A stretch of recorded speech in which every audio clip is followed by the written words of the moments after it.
Who needs you to work a 4-day work week? Who needs more of your time, more of your energy, more of your attention? Is it your partner? Does that person need more of your love, your ability to connect with them, more of your presence?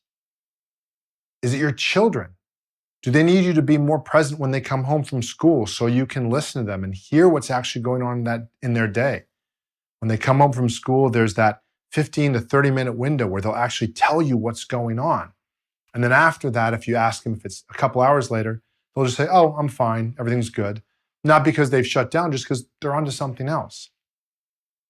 Is it maybe a friend that could use some of your help, that just needs a little support, that could use your encouragement and your ear to be able to listen to them and hear what's going on with them? Is it another family member somewhere that's struggling with something that simply needs the time and the validation to know that they're important enough to be listened to?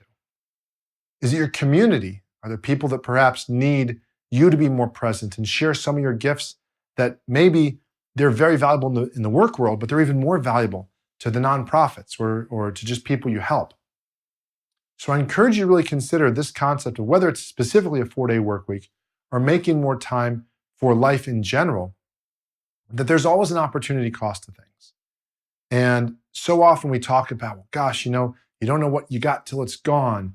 And nobody wishes they ever spent more time at the office. And by the way, that was validated by the woman who wrote the book, The 5 Regrets of the Dying, and talked about how these people shared what were their most things that really bothered them and they wished they'd done differently. She works as a hospice worker.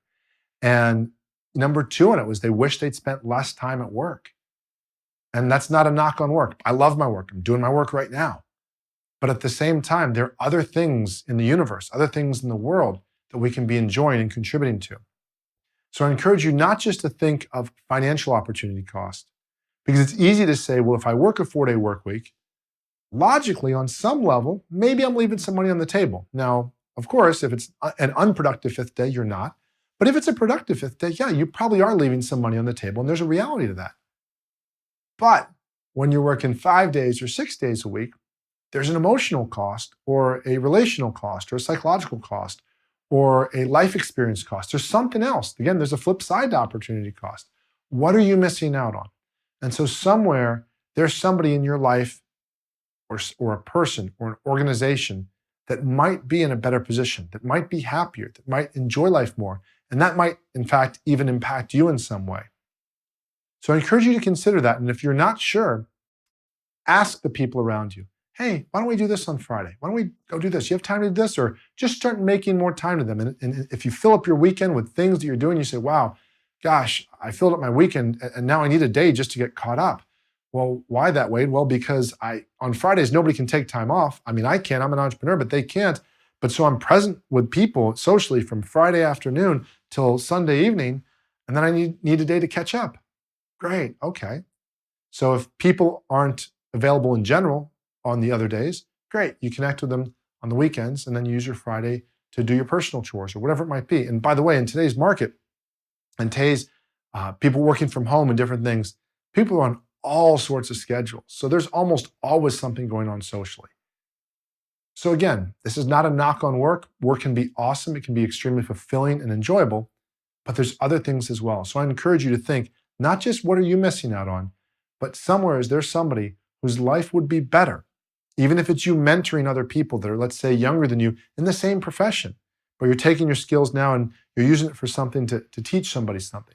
Who's missing out on something? Who's losing something? Whose opportunity cost is somewhat tied to you not being able to be available on that 5th day? And see what you can do to create that space, maybe once a month. Start doing that. And you'll find if you have found what I found, is that there's so much more in the world going on than just work that's also amazing. And interestingly enough, it ends up coming right back around and contributing to your work. But overall, because it does that because it makes you a better person or you connect with people.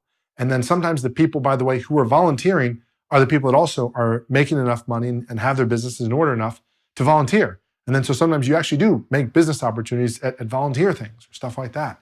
So even if it's something as simple as, if you like golf, Go golfing once a week and go solo and think, you know what? Chances are there's going to be somebody there that day that doesn't have somebody to golf with. Maybe they're going to feel a little lonely. Maybe they've gotten used to that. Go golf with them. Whatever it is, think about whose life would be better. Or to word it the other way, who's missing out on you working too many hours and not being as present with life? I hope this serves you.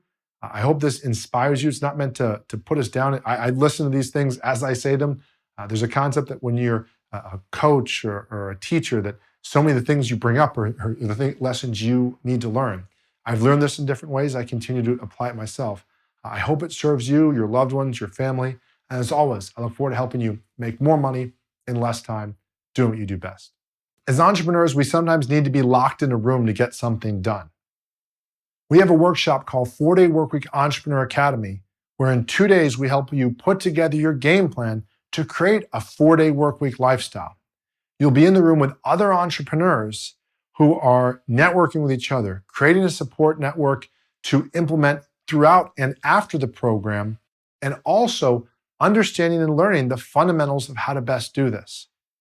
As we do this, we also follow it up with an online program, and we also follow it up with weekly calls to help people make sure they're able to implement the content of the program. So if you're looking to kind of lock yourself in a room and make you sure you get some stuff done, and you want to make something happen and get closer to 4-day workweek, go to 4dayworkshop.com and you can learn more about the live event. Helped many entrepreneurs with this before, and look forward to helping you and seeing you at one of our workshops. As always, look forward to helping you make more money in less time, doing what you do best. Thank you.